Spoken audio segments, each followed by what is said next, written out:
an la ilaha illallah wa asyhadu anna Muhammadan abduhu wa rasuluhu la nabiyya ba'da. Hadirin pencinta dan pendengar setia yang dirahmati Allah Subhanahu wa taala, bertemu lagi dengan saya Fitra Mulyadi, masih dalam momentum keutamaan ibadah di bulan suci Ramadan. Kalau kita berbicara dan membahas masalah ibadah puasa di bulan Ramadan, tentunya kita teringat kembali dengan hadis Rasulullah Shallallahu Alaihi Wasallam yang bunyinya ada 4 golongan yang nanti ketika di akhir kiamat itu dirindukan oleh surganya Allah Subhanahu wa taala. Yang pertama yaitu talil Quran. Apa talil Quran?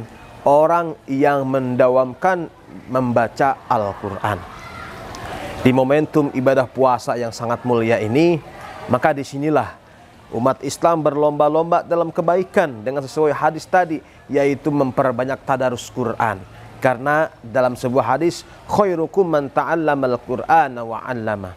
Sebaik-baiknya orang yang paling mulia nanti di hadapan Allah adalah orang yang mau belajar dan mau mengajarkan ilmu Al-Quran. Maka dari itu, saya mengajak kepada seluruh pendengar setia, pribadi saya sendiri, mari di bulan yang penuh barokah ini kita tingkatkan kualitas bacaan Al-Quran kita dengan tadarus Al-Quran sampai nanti akhir Ramadan.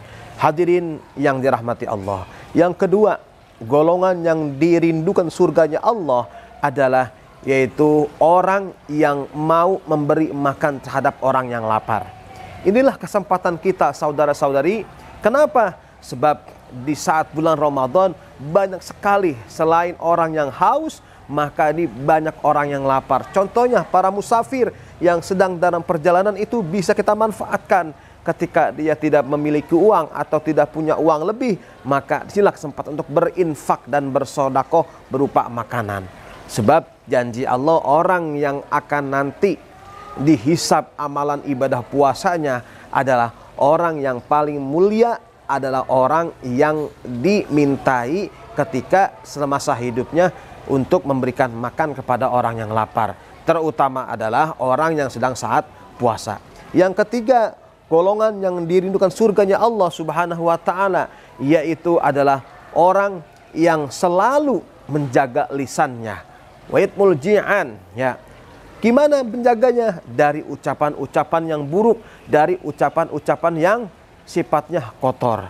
Sebab faedah dan hikmah ibadah puasa ternyata bukan hanya menahan haus, hanya menahan lapar, tetapi semua seperti bicaranya, penglihatannya, panca inderanya, semua dipuasakan, termasuk omongan-omongan yang sifatnya membuat orang tersinggung apalagi menyakitkan. Maka harus kita jaga kalau kita ingin menjadi golongan yang dirindukan surganya Allah Subhanahu wa taala. Hadirin pendengar setia yang dirahmati Allah, yang terakhir adalah wasaumi Ramadan, orang yang berpuasa di bulan Ramadan. Ini luar biasa. Hadirin, kesempatan di Ramadan yang tahun ini kita bisa melaksanakan ibadah puasa dengan full, karena janji Allah tadi, yaitu selain dihapuskan dosanya, maka surga akan merindukan orang yang sedang berpuasa. Kenapa? Sebab puasanya orang yang beriman, puasanya orang yang bertakwa, itulah puasa yang nanti akan benar-benar Allah kasih ganjaran berupa yaitu kenikmatan surga. Makanya perlu kita ketahui, puasa itu banyak sekali godaannya, baik godaan dari jasmani maupun rohani kita. Sekarang kita lihat perkembangan zaman ini, kita sudah memasuki ibadah puasa yang kedua hari, bahkan sampai yang ke seminggu, itu masih aja orang yang tidak memikirkan keimanan, ketakwaan dan keutamaan puasa. Banyak orang yang di KTP-nya Islam tetapi tidak melaksanakan perintah Allah. Salah satunya adalah ibadah puasa.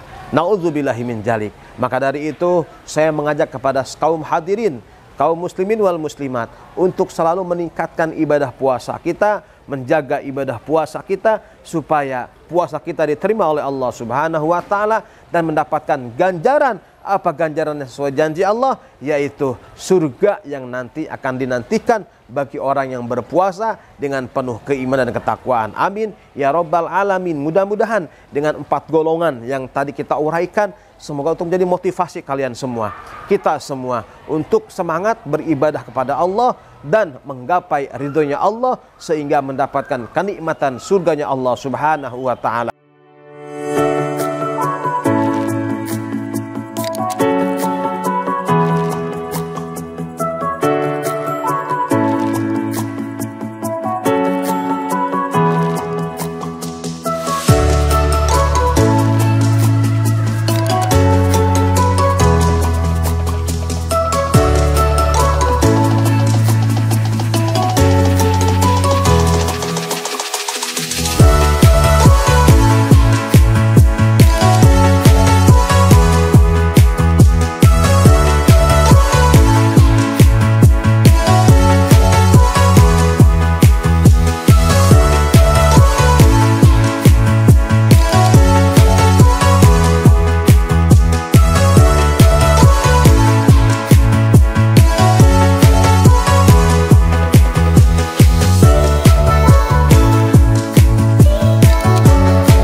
Dengan sarana prasarana yang sangat memadai yang dimiliki oleh SMK Infocom dan tenaga pendidik dan kependidikan yang profesional, kami yakin lulusan SMK Infocom akan dapat menjawab tantangan dunia kerja dan industri. Maka dari itu, segera daftarkan putra-putri Bapak dan Ibu untuk mendapatkan pendidikan yang berkualitas di SMK Infocom. SMK bisa, SMK hebat, SMK Infocom luar biasa, Yatelnas istimewa.